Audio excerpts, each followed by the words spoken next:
Performance feedback.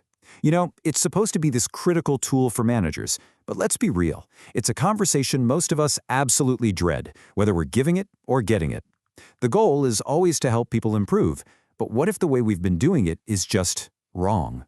What if, a lot of the time, it does the exact opposite? Okay, let's dive into the surprising science behind great feedback and uncover a much, much better way. This quote from Marilyn Vassavant really just nails the core idea we're going to explore. For decades, the professional world has basically told us that to get better, you have to find all your flaws and just grind away at fixing them. But what if the data actually shows the complete opposite?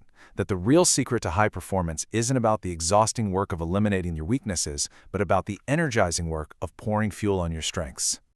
And get ready for this, because this number is truly shocking. A massive review of over 130 different studies on feedback found something incredible. In more than a third of all cases, the feedback didn't just fail to help, it actually made performance worse. Just let that sink in for a second. The very tool we all rely on to help people improve is frequently causing harm. This is the big problem we're here to solve today. So here's our game plan for this explainer. We're going to start by digging into this feedback paradox. Then we'll take apart the traditional and frankly broken approach and introduce a much more powerful strengths-based solution.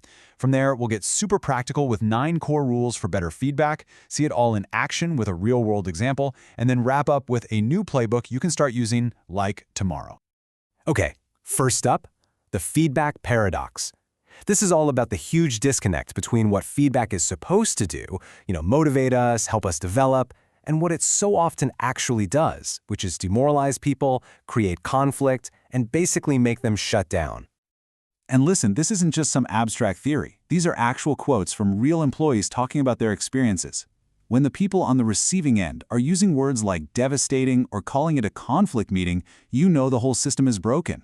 It just creates fear and defensiveness, which is the exact opposite of the kind of environment where people feel safe enough to actually learn and grow. So why does this happen over and over again? Well, the main culprit is something researchers call the weaknesses-based approach.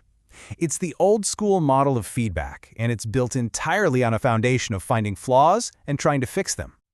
So as you can see here, the manager's job in this model is to be a detective for mistakes, to spot what's wrong, find the deficiencies, the gaps in knowledge, the dips in performance.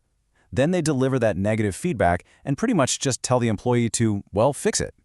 The core belief here is that without this constant poking and prodding, people just won't get any better. But as we're about to see, that idea is just deeply, deeply flawed. This little scenario just perfectly captures the problem, doesn't it? Tony, the manager, is pointing out a mistake. He probably thinks he's being clear and direct and helpful, but let's get inside Lisa's head for a second. She feels totally unappreciated, maybe even attacked. His one criticism has completely wiped out any good work she's done that day, and instead of feeling motivated to say the greeting, she just feels resentful. All motivation is gone, replaced by pure defensiveness. And Lisa's reaction isn't an exception, it's the norm. The research is crystal clear that this weakness-focused approach consistently backfires. It triggers those defensive reactions, and it actually lowers a person's desire to improve. So instead of helping people grow, this kind of feedback just makes them shut down and makes them way less likely to even accept the advice they're being given. All right, enough about the problem. Let's talk about the solution. And it's a pretty radical, but way more effective shift in how we think. It's called the strengths-based approach. The whole idea is to stop obsessing over what's wrong and start focusing on what's already right, and then figure out how to get more of that. You can see the difference so clearly on this slide. The old way is all about fixing what's broken through criticism, assuming people need a negative push to get better. The new way? It's about amplifying what's great through affirmation, assuming that people are naturally motivated by success. It's a total shift in your mindset. You go from being a critic to being a coach. And this isn't just about making people feel good. This drives real, hard business results. When managers switch to a strengths-based approach, the research shows that employee engagement, productivity, and job satisfaction all go way up. And engaged, happy employees are more innovative, they're more productive, and they are way less likely to quit. So this approach is better for your people, and it's better for your bottom line. Okay, so you're probably thinking, this all sounds great in theory, but how do I actually do it? Well, that's exactly what this next section is all about. We're going to walk through the essential rules for putting this strengths-based approach into practice. Here they are, 9 research-backed recommendations for giving truly effective feedback. Now, don't worry, we're not going to go through them one by one. Instead, we're going to pull out 3 of the biggest game-changing ideas from this list that you can start using right away. How to handle weaknesses strategically, how to get that positive to negative balance right, and how to make sure your feedback actually sticks. First, let's talk about weaknesses, because obviously you can't just ignore them. The key is to manage them strategically. Don't try to turn a deep-seated weakness into a strength. That almost never works and it just frustrates everybody. Instead, you manage around it. You can help them improve a little bit, maybe create a support system, or even find clever ways for them to use their strongest talents to make up for it. You can even pair them with a partner who rocks at the thing they struggle with. The ultimate move: redesign their jobs so they can lean into their strengths. Second, get the balance right. Here's a simple, incredibly powerful ratio to burn into your brain: 3 to 1.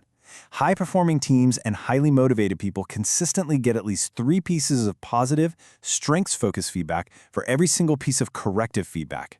This balance is absolutely critical to keep people hopeful and open to hearing things instead of feeling defeated and defensive. And third, here are 3 quick actions that make feedback actually stick. First, be specific. Good job is nice, but it's totally useless for development. Hey, the way you handled that angry client with such patience literally saved that account. That is feedback someone can actually learn from. Second, show the impact. Connect what they do to the bigger picture so they understand why their work matters. And finally, always follow up. A feedback conversation without a development plan is just a chat. So let's see what this looks like in the real world. We're going to go back to our bank manager, Tony, and our teller, Lisa, but this time, Tony's going to use our new strengths-based playbook. Let's watch how differently this conversation goes. See the difference right from the jump? Tony starts the conversation in private. He frames it positively. And then, this is the master move. He asks for her perspective first. By starting with her strengths and empowering her to be part of the evaluation, he's making her a partner in this process, not just a target for his criticism. Now, when Tony has to bring up the weakness, that lack of referrals, he does it so constructively. He doesn't criticize her. He connects her actions directly to things that matter, like her bonus and the bank's success.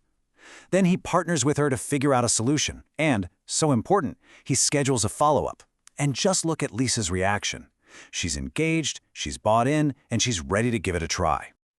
Tony nailed it because he followed a clear playbook. This wasn't just luck.